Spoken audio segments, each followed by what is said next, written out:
Maksudnya supaya cahaya matahari itu tidak masuk ke dalam gua dan menerpa jasad ashabul kahfi tersebut. Wa idza gharabat, dan nanti kalau sudah menjelang sore, gharabat yakni akan tenggelam, matahari ini taqriduhum dzata shimal, yakni dia miring ke arah kiri. Jadi begini, ini gua kira-kira mataharinya begini, begitu cahayanya, tidak sampai mengenai jasad ashabul kahfi yang ada di dalam gua tersebut. Kemarin kita bahas ini sedikit di majelis sebelumnya. Di situ kemudian ulama tafsir berbeda pendapat. Ini pintu gua sebenarnya di mana?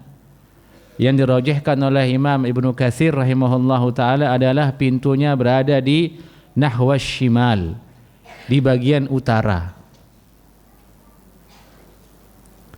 Di bagian utara. Ada yang mengatakan pintunya memang di bagian timur. Dari itu matahari kemudian dia condong ke arah kanan supaya tidak menerpa jasad mereka. Namun ini bukanlah masalah yang begitu urgen untuk mengetahui di mana arah pintunya. Yang intinya ialah kekuasaan Allah Subhanahu wa taala untuk menjaga ashabul kahfi ini. Allah atur matahari supaya tidak mengenai jasad mereka.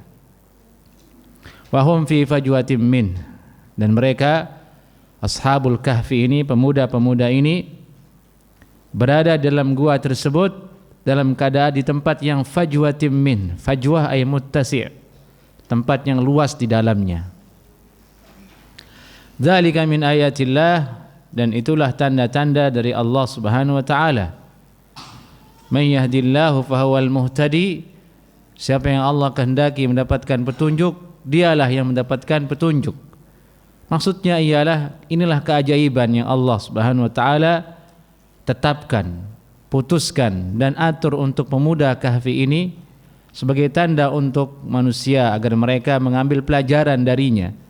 Bahwasanya Allah yang Maha mengatur, Allah yang Maha mematikan, Allah yang Maha membangkitkan manusia. Hidayah ini yang diinginkan oleh Allah Subhanahu wa taala kepada manusia. Maka yang mendapatkannya dialah orang yang beruntung. May yahdillah, siapa saja yang Allah berikan hidayah, petunjuk sehingga beriman kepada Allah Subhanahu wa taala, beriman akan kekuasaannya, qudrahnya, dialah orang yang mendapatkan petunjuk. Wa may yudlil falan tajida lahu waliyyan mursyida. Dan siapa saja yang disesatkan oleh Allah Subhanahu wa taala tidak bisa mengambil petunjuk, tidak bisa mendapatkan keimanan dari keadaan pemuda kahfi tersebut yang sedemikian rupa Allah mengaturnya, sampai-sampai matahari diatur oleh Allah demi mereka. Maka mereka adalah orang-orang yang tidak akan mendapatkan perlindungan dan petunjuk. Maka kita bersyukur atas hidayah yang Allah berikan. Ini menunjukkan wajib kita imani cerita tentang pemuda kahfi tersebut. Taib, ini ulasan yang kemarin sebenarnya kami ulang kembali supaya tersambung dengan ayat setelahnya. Kemudian Allah Ta'ala berfirman, wa tahsabuhum aiqadha, dan kamu dan engkau wahai Nabi SAW dan kalian wahai umat manusia di hari ini, kalau sekiranya kalian ada di peristiwa tersebut, tidurnya ashabul kahfi, para pemuda tersebut, kalian akan mengira mereka itu aiqadhan, terbangun. Kata Ibnu Katsir rahimahullahu taala, lam tantabiq a'yunuhum, mata mereka itu ternyata tidak terpejam, jadi tidurnya itu melek begini. Itu makna wa tahsabuhum aiqadha, dan kamu akan mengira mereka itu terbangun. Aiqadha artinya apa? Bangun, terjaga, tidak tidur. Wa hum ruqud, padahal mereka dalam keadaan tidur. Kata Ibnu Katsir, tadi kita ulangi, lam tantabiq a'yunuhum, mata mereka tidak terpejam kedua-duanya supaya tidak cepat rusak panca inderanya.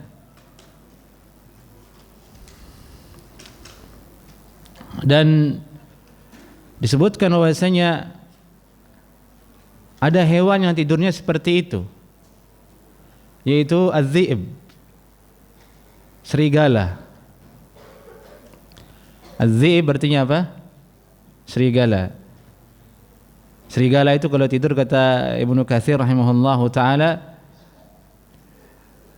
sebelah matanya tertutup, sebelah terbuka.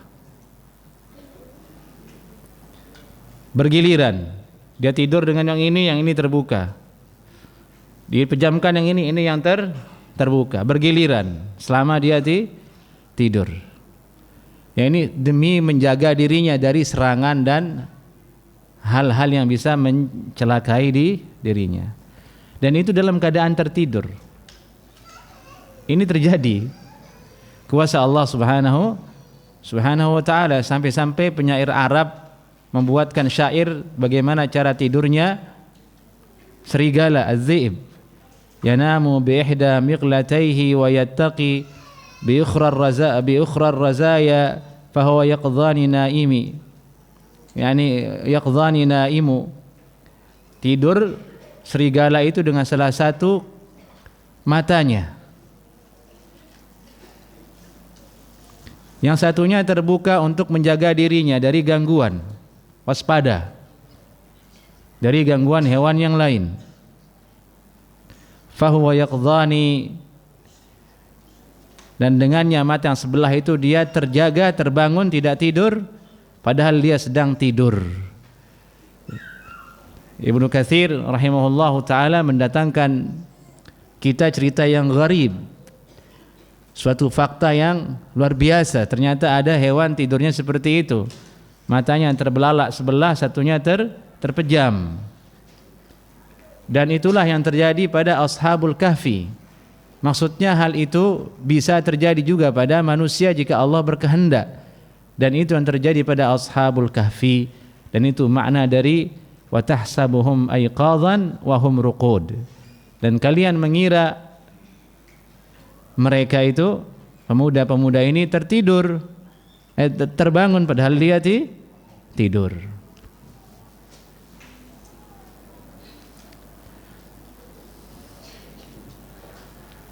Kalau tidak ditafsirkan seperti ini, bagaimana kira-kira keadaan orang yang dia terbangun tapi dia tidur? Jamaah, anak-anak, coba bagaimana? Bisa tidak kita menyangka orang itu terbangun tapi dia tidur? Bagaimana caranya? Kira-kira seperti apa keadaan fisiknya kalau dia terbangun tapi tidur? Yang paling krusial adalah mata, kan? Kalau terbelalak matanya, kita tahu oh dia tidak tidur, kan begitu. Dia terbangun. Dari itulah Ibnu Katsir menyebutkan hal ini dan ulama tafsir menyebutkan hal itu. Karena Allah berfirman seperti itu, wa tahsabuhum ayqadha wa hum ruqud. Kalian menyangka dia terbangun padahal dia tidur. Panca indera yang paling terang, paling jelas menandakan dia itu terbangun menurut pandangan orang ialah matanya terbelalak. Ini keajaiban yang Allah tetapkan kepada pemuda-pemuda tersebut. Wa nuqallibuhum dzatal yamini wa dzatal shimal. Dan kami bolak-balikkan badannya itu ke kanan dan ke kiri selama dia tertidur tersebut, supaya tidak dimakan oleh tanah, supaya tidak rusak fisiknya. Sebagian ulama tafsir mengatakan sekali setahun dibalik oleh Allah Subhanahu wa taala. Setahun ini ke kanan, tahun besok ke kiri arahnya. Itu maksud wa nuqallibuhum dzatal yamin. Kami balikkan dia ke arah kanan, wa dzatal shimal, ke arah kiri. Kalau satu posisi saja, maka rusak itu yang bagian yang bersentuhan dengan tanah tersebut. Tapi Allah Maha Kuasa, Allah yang mengatur, Allah balak-balikkan. Wa kalbuhum basitun dhira'aihi bil wasid. Dan anjing mereka, ternyata pemuda Kahfi ini lari membawa agamanya, menyelamatkan agamanya, disertai oleh seekor anjing. Kata sebagian ulama tafsir mengatakan anjing ini adalah anjing pemburu yang mereka miliki. Anjing pemburu. Bukan untuk anjing senang-senang seperti yang dilakukan oleh orang-orang di hari ini sebagai gaya hidup. Sebagaimana orang-orang yang kafir di barat, di Eropa dan sebagainya. Dia hidup bersama anjing. Ashabul Kahfi ini bersama anjing juga ternyata, tapi konteksnya lain, yaitu anjing pemburu. Basitun dhira'i. Dia menelonjorkan kedua dhira'nya, tangannya, itu kaki depannya begini. Kan begitu ya anjing kalau sedang duduk berjaga.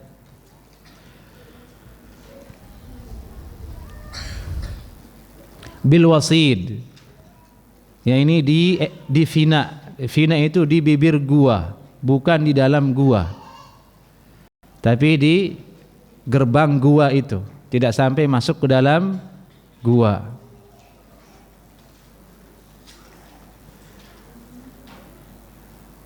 Ulama tafsir kemudian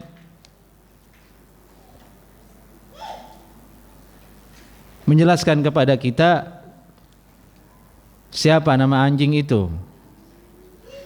Disebutkan oleh Al-Hafiz Ibnu Asakir, rawa Al-Hafiz Ibnu Asakir fi Tarjamati Hammam bin Walid Ad-Dimashqi. Ada ulama bernama Ibnu Asakir. Catat namanya itu, namanya siapa? Ibnu Asakir, Al-Hafiz Ibnu Asakir. Ulama besar, ulama hadis, ulama sejarah. Di situ dengan sanadnya sampai kepada Hasan Al-Basri, beliau berkata, ini Hasan Al-Basri berkata,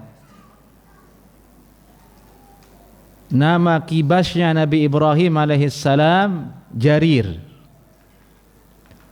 Kibas yang dulu menggantikan Nabi Ismail dalam firman Allah, wa fadainahu bidhibhin azim. Namanya Jarir. Nama burung hudhud.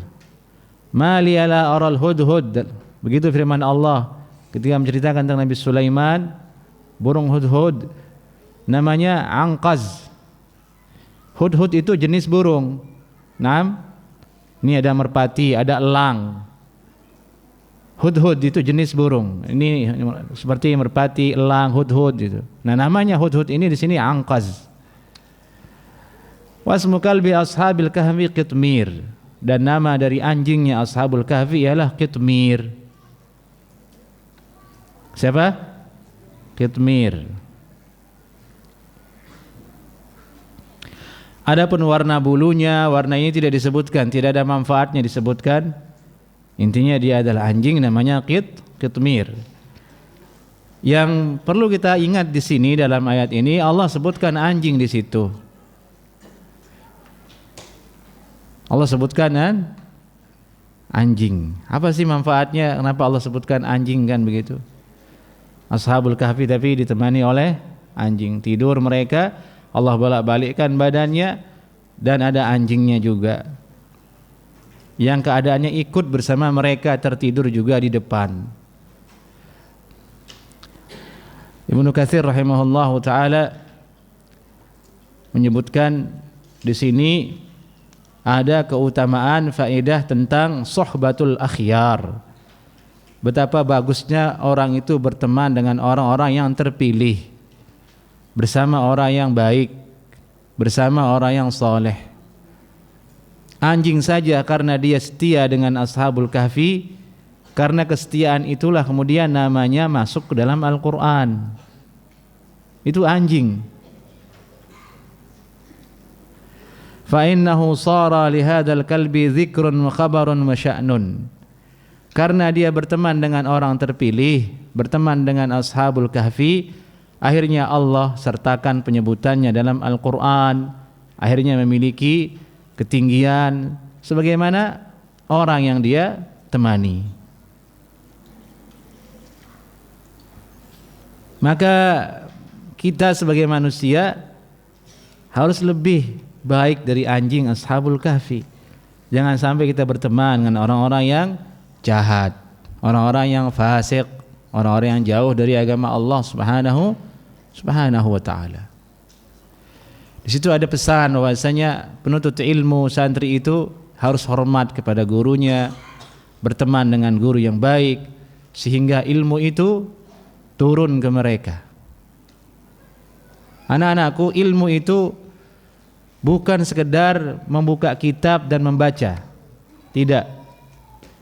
Itu namanya suhufi kalau yang seperti itu. Orang dapat ilmu otodidak dari kitab. Bisa memang sekedar ilmu seperti itu, tapi bukan itu caranya. Ilmu itu dengan cara digurui. Dari itu disuruh pilih guru. Disuruh pilih guru yang saleh, yang alim, yang takut akan Allah Subhanahu wa taala, yang zuhud, yang wara, yang bagus akhlaknya, karena akan menular kepada muridnya.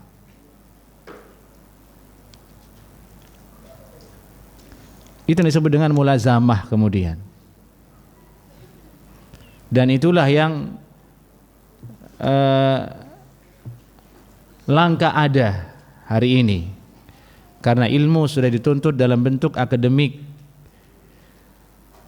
Sekolah, gurunya datang dan pergi.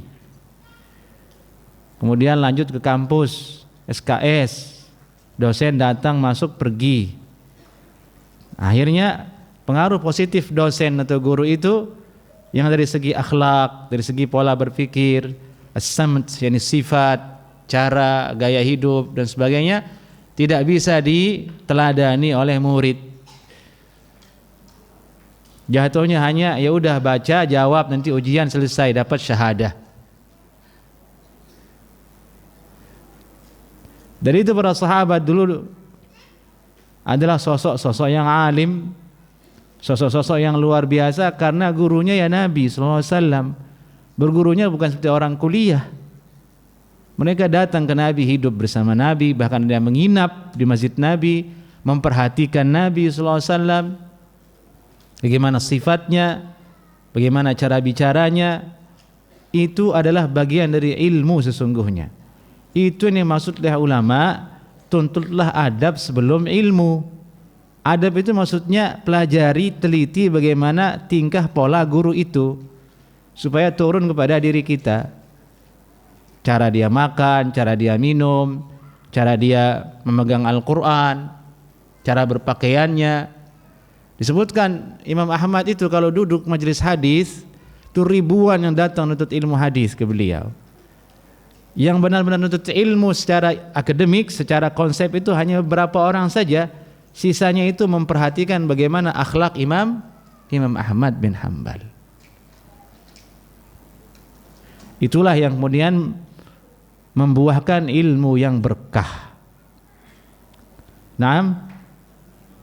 Dari itu wali santri jangan khawatir kalau santri kita itu anak bapak disuruh sama guru dalam hal batas yang wajar, itu bagus. Dia sedang diajarkan bagaimana berakhlak. Tidak boleh ada pikiran ini eksploitasi anak, tidak boleh. Itu pikiran-pikiran kurang bagus.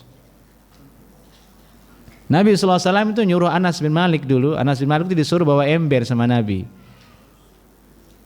Khadim Nabi itu Anas bin Malik, Abdullah bin Abbas. Ini yang paling terkenal.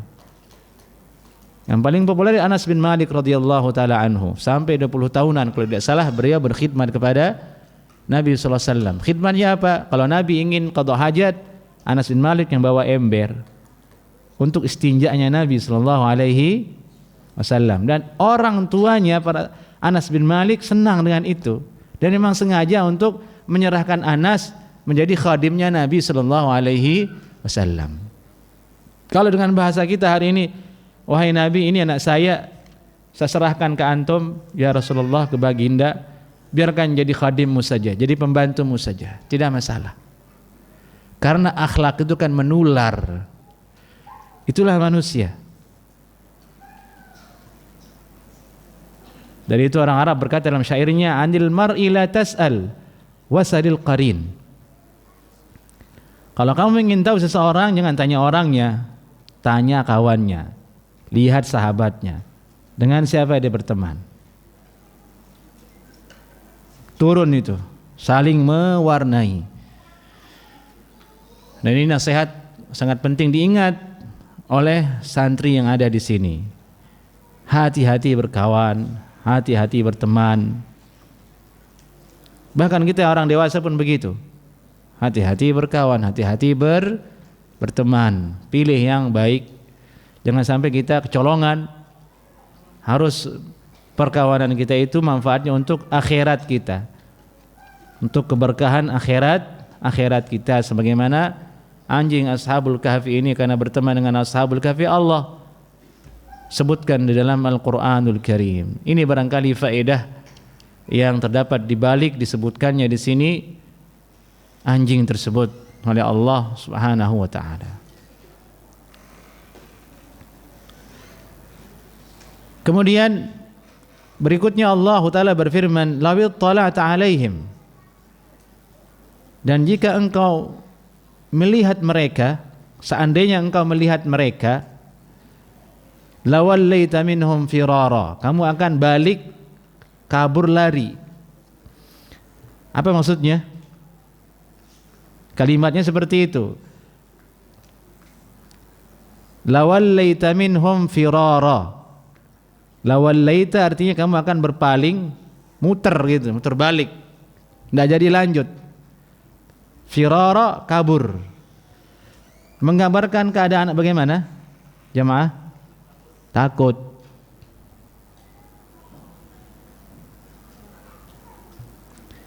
Ini adalah cara berikut yang Allah tetapkan untuk Ashabul Kahfi agar tidurnya itu bisa lama sampai 300 tahunan.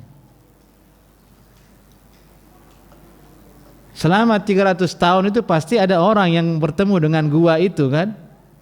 Tapi kalau seandainya ada orang melihat, tidak jadi dia masuk, dia kabur, serem nih gitu. Ditanamkan rasa takut kepada orang-orang yang lewat di gua itu. Kalau sampai seandainya melihat mereka tidur, udah takut duluan. Kalau ada yang tidak takut, dia akan masuk nerobos, bangun, kan begitu. Nggak jadi 300 tahun dia tidur. Jadi ini benar-benar sudah Allah yang atur, Allah yang buat. Allah beberkan di sini bagaimana dia bisa tidur 300 tahun lebih. Begini caranya ini. Salah satunya adalah lawallaita minhum firara wa lamulita minhum ru'ba, dan penuh hatimu oleh rasa takut. Kamu kabur, lari penuh dengan rasa takut. Akhirnya tidak ada yang pernah bisa sampai kepada mulut gua itu, kepada Ashabul Kahfi tersebut. Subhanallah. Seperti ini Allah Subhanahu wa taala menetapkan dan menjaga Ashabul Kahfi ini, mulai dari bagaimana pergerakan matahari yang dia adalah hubungan manusia dengan alam, Allah atur sampai dibolak-balikkan oleh Allah jasadnya, sampai bagaimana matanya satu terbuka satu terlelap, semua Allah sebutkan di sini. Dan kesimpulannya adalah itu betul-betul tanda kekuasaan Allah Subhanahu wa taala. Jamaah, maksudnya adalah kita jangan khawatir dengan hidup kita itu. Hidup kita itu berarti sudah ada yang atur. Segala sesuatu yang memang bagian rezeki kita itu semuanya sudah diatur oleh Allah Subhanahu wa taala. Si fulan nanti jadi orang kaya, takdirnya Berarti jalan hidupnya sudah diatur sama Allah. Nanti dia begini, nanti dia begini. Ada yang caranya dia kaya itu dia lahir dari keluarga yang kaya raya. Jadi keluarga raja, dari keluarga sultan. Ada orang yang Allah berikan dia harta, dia lahir. Kemudian mungkin dia awalnya miskin, tapi Allah memang sudah takdirkan dia kaya. Berbagai macam cara yang dia tempuh akhirnya menjadi orang kaya. Semua itu ketetapan Allah Subhanahu wa taala. Tidak ada yang perlu disombongkan, tidak ada yang perlu untuk dibanggakan. Semua Allah yang atur.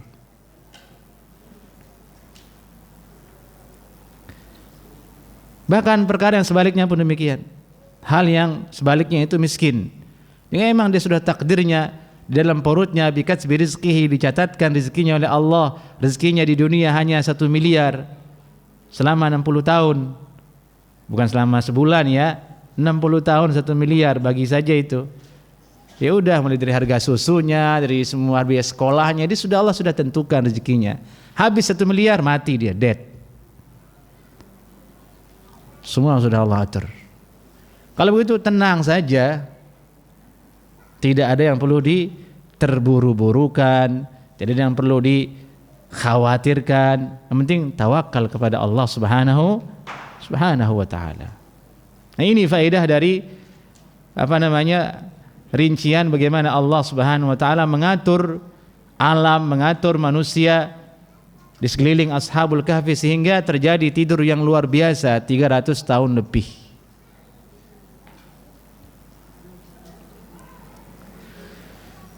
Kalau kita pahami ini, jemaah, kembali, betapa kita akan berbaik sangka kepada Allah Subhanahu wa taala dengan apa yang menimpa diri kita. Baik itu kebaikan maupun keburukan. Tidak mungkin Allah Subhanahu wa taala menghendaki keburukan untuk diri kita. Tidak mungkin Allah zalim. Wa ma rabbuka bidzallamin lil ibad. Tidaklah Rabbmu itu zalim kepada hambanya. Maka kita terima takdir buruk, takdir yang pahit, kita terima, ridha. Dan ini level orang yang beriman yang tinggi itu, ridha dengan qada Allah Ta'ala dan takdir Allah Subhanahu wa Ta'ala. Dan jika diberikan oleh Allah sesuatu yang baik, dia bersyukur, dia ingat, dia kembalikan kepada Allah Subhanahu wa Ta'ala. Baik.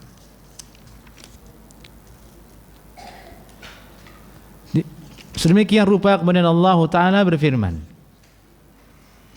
wa kadzalika ba'athnahum liyatasaalu bainahum.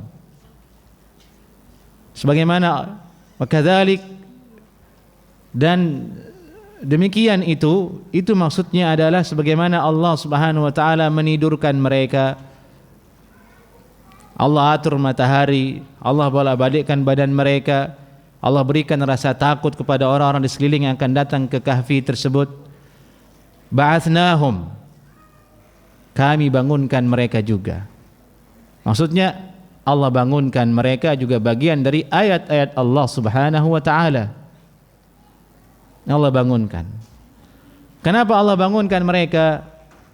Untuk apa Allah bangunkan? Liyatasaalu bainahum. Ini intinya sekarang, agar mereka bertanya satu dengan yang lainnya.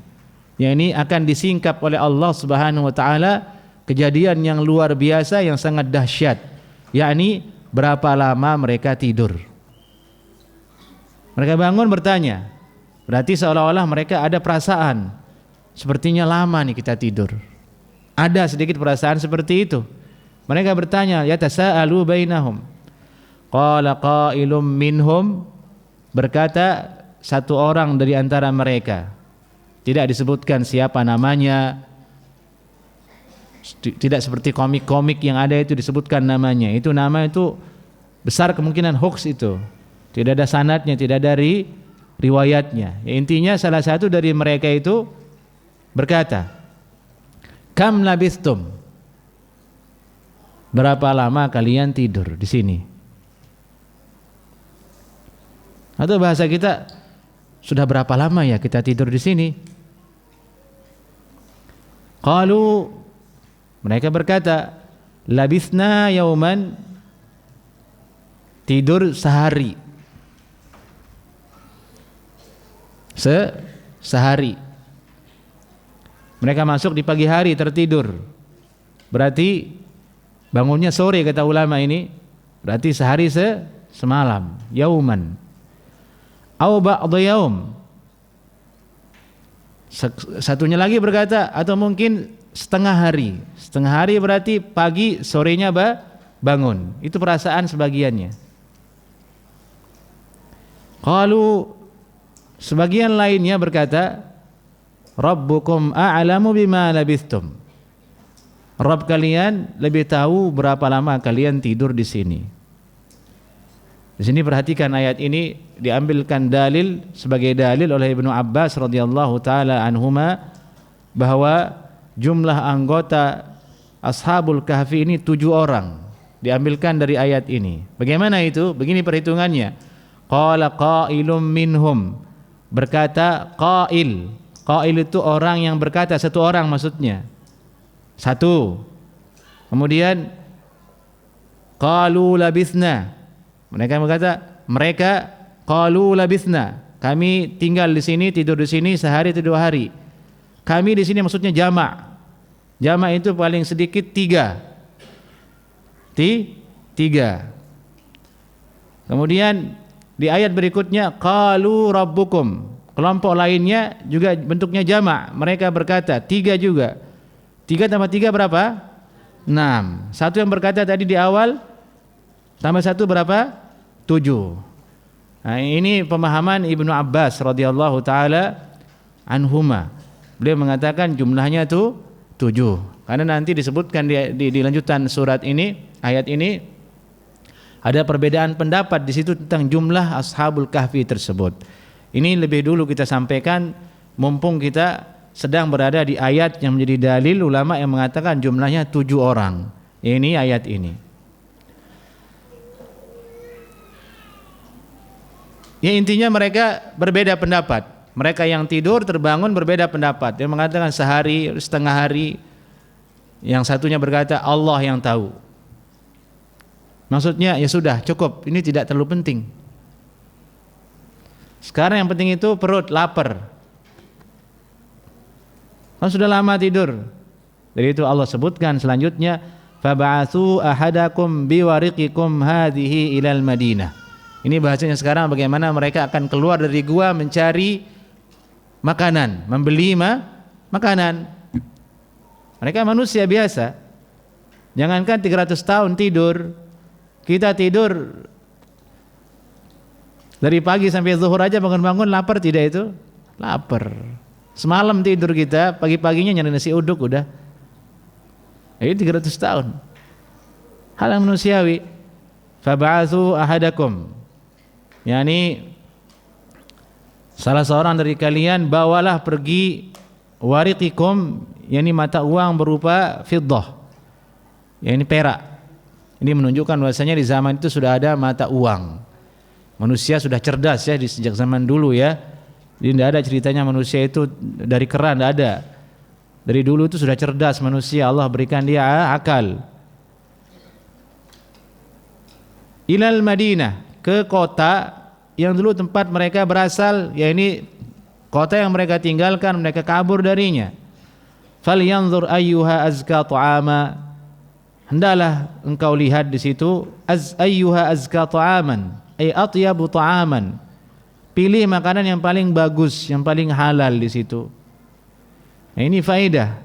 Jangan asal makan kita jamaah. Kalau kita mau makan semuanya sakit nanti.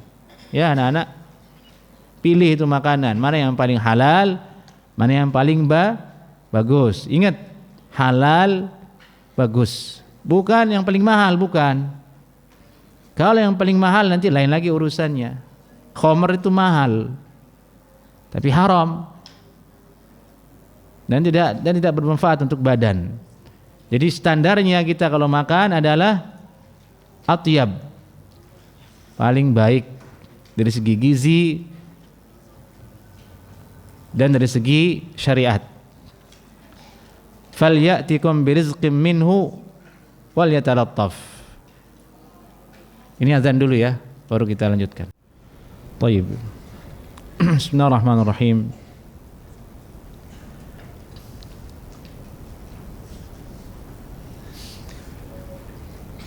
Kemudian Allah Ta'ala berfirman, فَلْيَنْظُرْ أَيُّهَا أَزْكَى طَعَامًا فَلْيَأْتِكُمْ بِرِزْقٍ مِّنْهُ وَلْيَتَلَطَّفْ.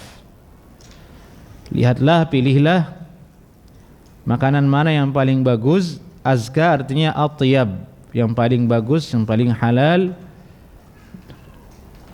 Dan hendaklah yang pergi beli tadi kembali untuk membawa makanan tersebut, rezeki tersebut untuk dimakan bareng-bareng. Jadi ceritanya satu orang pergi untuk mencari makanan. Mereka memiliki sisa uang berupa mata uang perak di zaman itu. Dari mana uangnya? Kata ulama tafsir, itu memang adalah bekal yang mereka bawa ketika kabur, meninggalkan kaumnya, meninggalkan keluarganya. Sebagiannya mereka infakkan, sebagiannya masih tersisa di kantong mereka.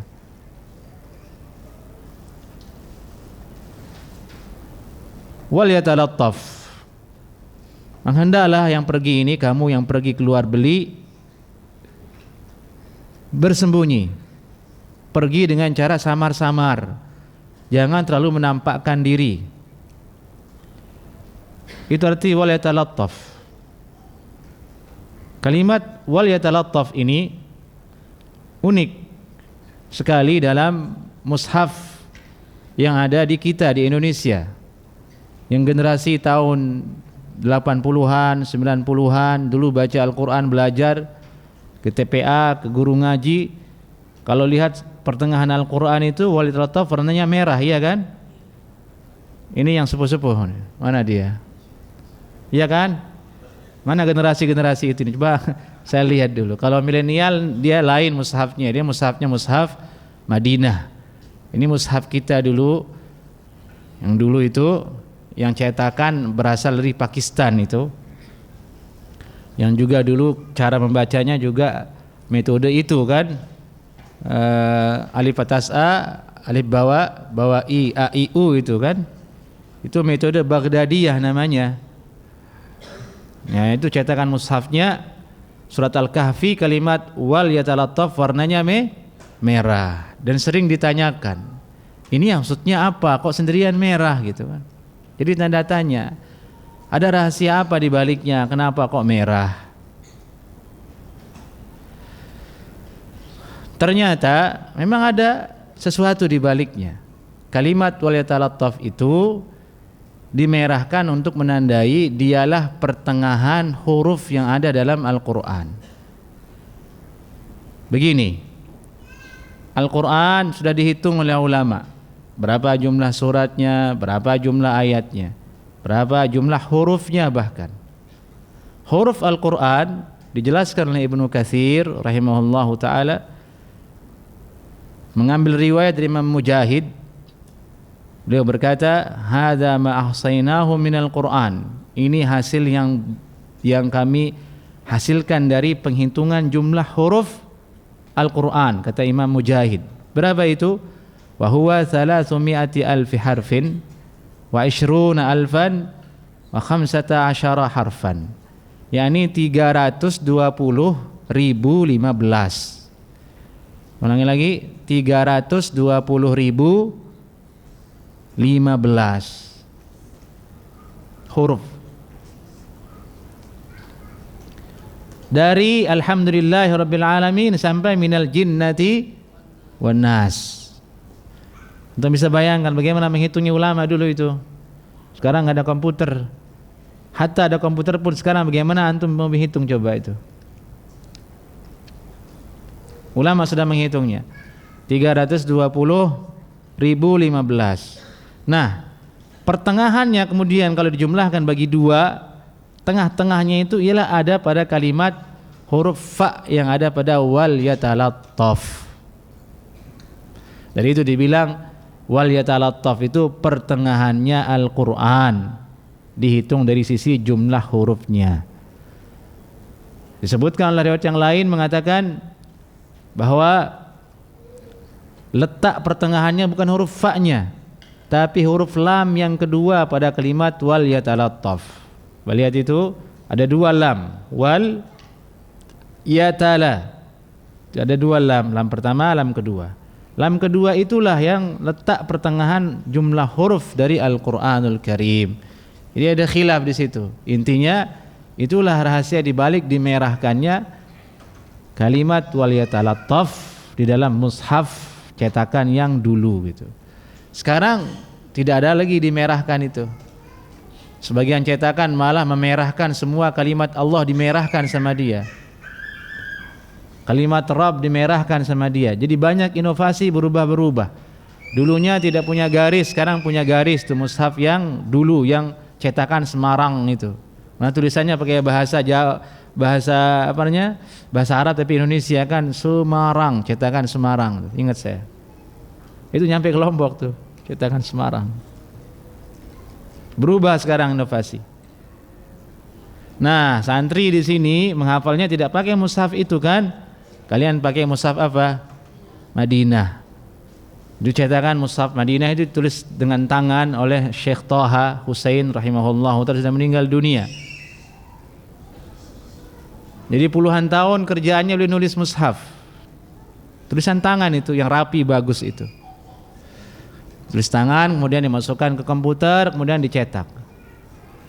Itulah yang disebarkan oleh kerajaan Saudi Arabia kemudian ke seluruh penjuru dunia. Sekarang kemudian sudah lebih canggih lagi, ada aplikasinya di handphone, di komputer dan semuanya.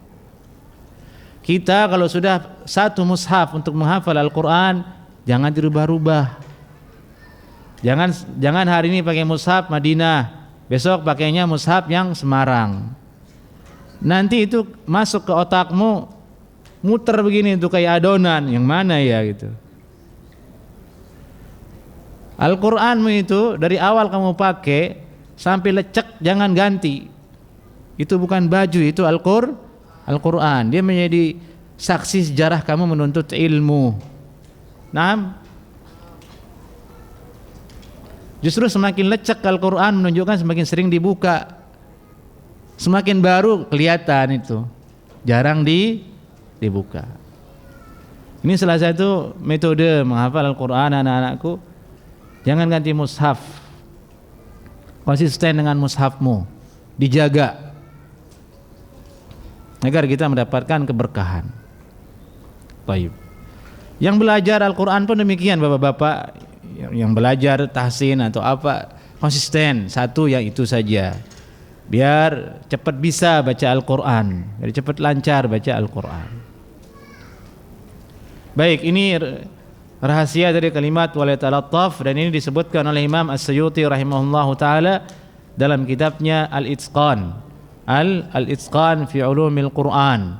Di situ beliau jelaskan masalah ini tentang jumlah huruf dan pertengahan dari jumlah huruf tersebut ada pada wal yatalattaf. Ada yang mengatakan ada pada kalimat nukra yang ada dalam surat Al-Kahfi. Kalimat nukra itu ada 3 dalam surat Al-Kahfi. Wallahu alam yang mana maksudnya beliau. Ada yang mengatakan jatuhnya di kalimat walan tastati'a lahu talaba. Kalimat tastati'a itu di ainnya itulah pertengahannya. Tapi yang populer ialah kalimat wal yatalattaf yang sedang kita telaah ini. Jadi mereka keluar dalam keadaan samar-samar. Wal yatalattaf. Kamu keluar dengan samar-samar. Jangan sampai ketahuan orang. Karena mereka mengira bahwasanya masih di rezim yang sedang mengejar mereka. Karena mereka mengira dirinya tidur sehari. Pagi harinya mereka berlari dikejar oleh rezim, sembunyi, bangun, ya otomatis kalau keluar harus sembunyi. Perut tidak bisa negosiasi, lapar. Gitu maksudnya ini ayat ini, menggambarkan kepada kita wala yusy'iranna bikum ahada. Dari itu Allah kuatkan lagi, jangan sampai sekali-kali ada satu orang pun yang memergoki kamu dan mengetahui keberadaanmu dan membongkar hakikat dirimu. Jangan ada. Ini visi misinya setelah mereka terbangun mencari makanan, bawa bekalnya berupa mata uang dari perak, pilih makanan yang bagus, menyamar. dengan samar-samar. Menggambarkan genting keadaannya. Dari itu Allah sebutkan, innahum iyadhharu alaikum. Sungguhnya mereka orang-orang kafir ini, rezim ini, kalau kalian tampak di depan mereka, kalian terbongkar, yarjumukum, mereka akan merejam kalian, melontar kalian dengan batu sampai mati, au yu'idukum fi millatihim, atau mereka akan memaksa kalian kembali ke agama mereka, menyembah berhala. Ini dua-duanya pilihan pahit, resiko yang berat.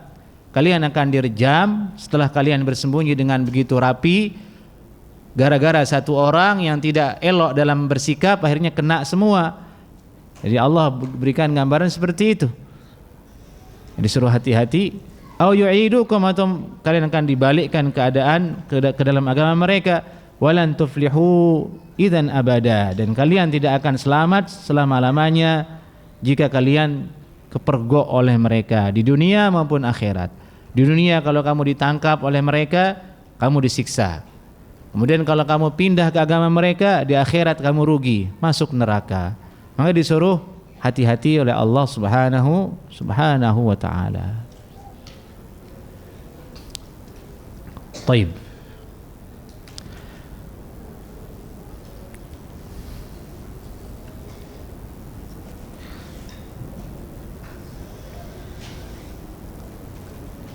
Wa kadzalika atharna 'alaihim. Itu lanjutan ayatnya, kita lanjutkan insyaallah taala di pertemuan berikutnya jemaah, di ayat yang nomor 21.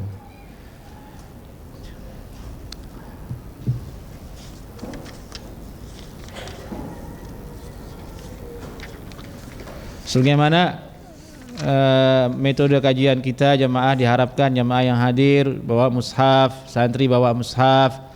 Kemudian setiap ayat yang dikaji di malam itu dihafalkan. Nanti kalau selesai tafsir surat Al-Kahfi, kalian sudah hafal surat Kahfi, kalian juga tahu maksudnya, tahu maknanya. Itulah ilmu. Sedikit tapi menjadi bukit. Baik. Sampai di sini kajian kita. Jika ada yang ingin tanyakan, dipersilahkan.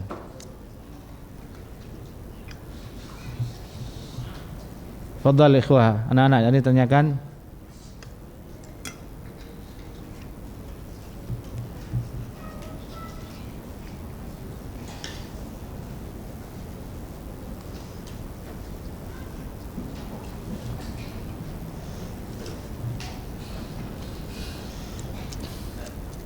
Naam.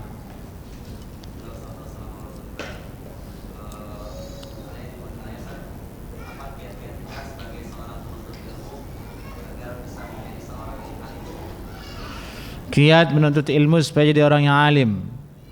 Sudah disebutkan Imam Syafi'i rahimahullahu taala, ala lan tanalal ilma illa bisittatin. Wahai penuntut ilmu, kamu tidak akan dapat ilmu kecuali dengan 6 cara, 6 poin. Zakain, harus ada pintar, kecerdasan. Tidak semua orang pintar. Salah satu penyebab seorang itu gagal, tidak mengukur dirinya sendiri. Kalau memang tidak masuk ke kepala pelajaran, jangan paksakan di situ. Berarti tidak ada pintu di situ.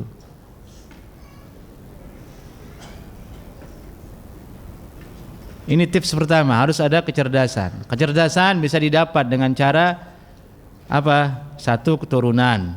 Bapaknya cerdas, gennya memang pintar bapaknya, anaknya pintar. Kedua, ini hibah dari Allah, hidayah dari Allah, petunjuk dari Allah dengan cara berdoa, ya Allah bukakan saya kecerdasan. Allahumma faqihni fid din. Berikan saya pemahaman agama ya Allah. Bukakan saya pintu ilmu. Ilmu itu kan punya pintu. Kalau tidak kebuka, kita enggak ngerti. Berdoa, ini cara meraih kecerdasan itu. Berdoa, dan satu lagi terkait dengan masalah keturunan atau memang bawaannya dia pintar. Wastibar, sabar. Harus sabar. Sekali tidak paham, pelajari lagi. 2 kali tidak paham, pelajari lagi, sampai kita bisa. Ini yang tidak ada sekarang, terutama generasi Z, istilah orang sekarang kan. Generasi Z, anak-anak yang lahir dia sudah masuk Instagram gitu. Maksudnya dia lahir fotonya sudah masuk Instagram. Generasi Z. Daya juangnya lemah. Tidak ada diberi tugas yang berat sedikit ngeluh. Malas gitu. Karena pengaruh semua sudah tercukupi sekarang, sudah dimudahkan. Jadi tantangannya lain. Tidak sabar. Padahal ilmu itu kaidahnya seperti orang mengetuk pintu. Sekeras-kerasnya hati orang yang punya rumah, kalau kita ketok sepanjang malam, bagaimana tuh? Dibuka? Dibuka. Tapi ada dua kemungkinan dibukanya, bawa golok atau kan begitu. Tapi intinya dibuka kan begitu. Ya, ini orang yang sering ngetuk pasti dibuka. Orang yang sabar mengulangi pasti dapat ilmu. Istibar itu pintar, istibarin. Wahirsin. Hirs itu artinya fokus. Dia nomor satukan. Dia memang ingin bisa, ya sudah, tidak peduli dia waktu mau malam mau sore, ya udah itu yang dia buka, dia pelajari. Dan itu ulama banyak di antara mereka itu ingin fokus, ada yang uzlah, menepi dari kehidupan, bukan sehari dua hari, ada yang menepi 10 tahun, hilang dari masyarakat 10 tahun, ngapain belajar? Ada. Itulah mahalnya ilmu. Wa bulghatin, Imam Syafi'i, harus ada bekal. Penuntut ilmu kan dia manusia biasa, butuh makan, butuh kitab, butuh fasilitas yang mendukung dia untuk belajar. A'immah juga dulu begitu. Ada keluarganya yang bantu. Dia punya bekal untuk pergi safar mencari ilmu hadis. Ada uangnya untuk pergi safar, pergi ke Mekah, ke Baghdad, ke Yaman, ke Mesir untuk menuntut ilmu. Tulu zaman. Kemudian panjang waktunya. Cukup 3 tahun tidak cukup. 10 tahun tidak cukup. Menuntut ilmu itu sampai mati. Semakin kita masuk ke dalamnya, semakin kita merasa tidak punya apa-apa. Enggak ada apa-apanya itu.